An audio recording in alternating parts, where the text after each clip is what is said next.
नमस्कार, आपलं कोकणी मुलगी सुप्रिया माझ्या चॅनलमध्ये तुमचं स्वागत आहे. चला तर आज वट पौर्णिमा आहे, तर वट पौर्णिमा निमित्त आपण स्पेशल ब्लॉग बनवत आहोत. चला तर पाहूया. आता आपण सर्वप्रथम देवाची पूजा करून घेतलेली आहे. चला मी तुम्हाला दाखवते. ही पहा, मी सर्वप्रथम देवाची पूजा करून घेतलेली आहे. श्री स्वामी समर्थ, जय स्वामी समर्थ. अशा प्रकारे आपली देवाची पूजा झालेली आहे. देवाची पूजा झाल्यानंतर आपण वट पौर्णिमेसाठी जाण्यासाठी तयारी करत आहोत. सर्व वाण तयार करत आहोत. हे पहा, त्याच्यामध्ये आपण आंबा, केळ, आळू, परत फणस, जांभूळ असे सर्व फळं घेतलेले आहेत 5 प्रकारची.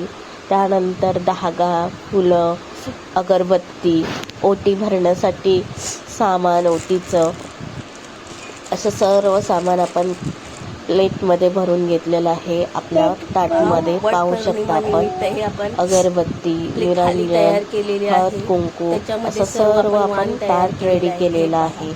असं ताट रेडी करून झाल्यानंतर आपण वट पौर्णिमेसाठी, वट पूजण्यासाठी, आपण वटाची पूजा करण्यासाठी आपण श्रीनगरच्या ते आलेलो आहोत. तिथे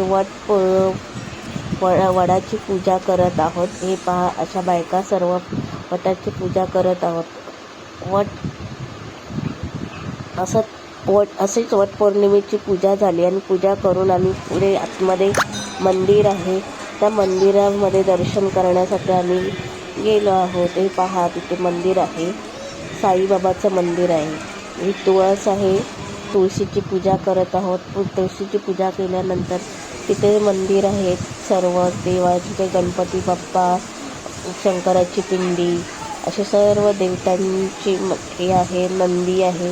हे पहा, अशा सर्व बायका इथे येऊन वट पौर्णिमेची पूजा करतात. चला आता आपण आतमध्ये जाऊन साईबाबांचं दर्शन करूया. हे आहे आपलं साईबाबांचं दर्शन करत आहोत. हे पहा, दर्शन झाल्यानंतर थोडंसं फोटोशूट चाललं आहे.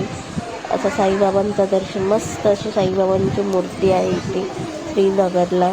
इथे सर्व देवी देवतांचे फोटो आहेत. हे पहा, आपण पाहू शकता. संतोषी माता, दत्त दिगंबर, श्री स्वामी समर्थ असे सर्व फोटो आहेत, आपण पाहू शकता. असे सर्वजण दर्शन करत आहेत. हे पहा, असं आमचं फोटोशूट चाललं आहे. असं वट पौर्णिमा करून आम्ही घरी आल्यानंतर हे आमचं फोटोशूट चालू होतं, आपण पाहू शकता. अशा प्रकारे आमची वट पौर्णिमेची पूजा झालेली आहे. माझ्या व्हिडिओला लाईक करा, शेअर करा, कमेंट करा आणि सबस्क्राईब करा. बाय बाय, धन्यवाद.